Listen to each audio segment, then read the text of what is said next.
নওগাঁয় ঘটে গেল বিবেকহীনতার এক নির্মম ঘটনা, যা মধ্যযুগীয় বর্বরতাকেও হার মানিয়েছে।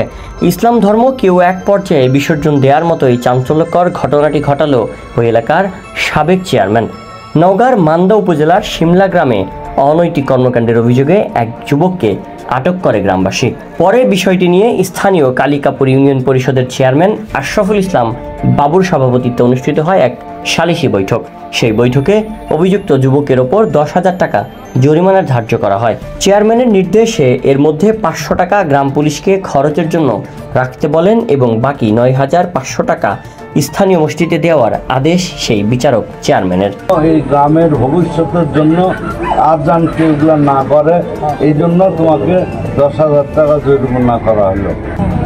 তাহলে তুমি 10,000 টাকা কেন জমা দাও, তুমি বাড়ি দাও।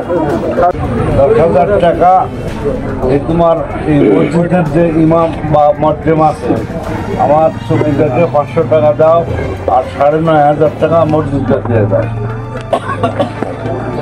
তবে এই রায় নিয়ে তীব্র প্রতিক্রিয়া জানিয়েছেন এলাকাবাসী। তাদের অভিযোগ, একটি ব্যক্তিগত বা সামাজিক অপরাধের শাস্তির টাকা ধর্মীয় প্রতিষ্ঠানে প্রদান কতটা যুক্তিযুক্ত তা নিয়ে প্রশ্ন উঠেছে। অনেকেই বলছেন, ধর্মীয় প্রতিষ্ঠানের ব্যবহার এইভাবে করা হলে তা মসজিদের ভাবমূর্তি ক্ষুণ্ণ করতে পারে।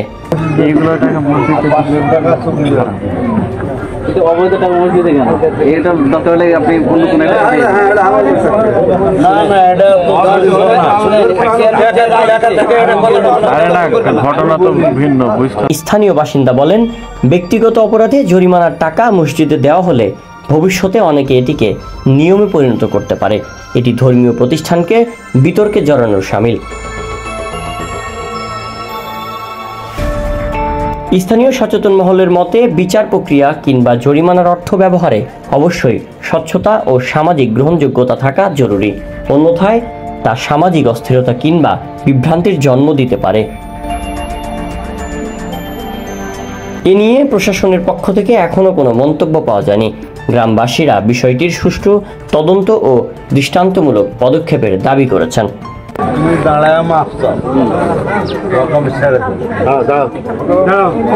আমি ভুল করছি,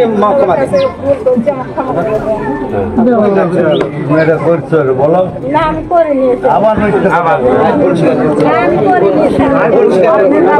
জনতার আলো নিউজ ডেস্ক।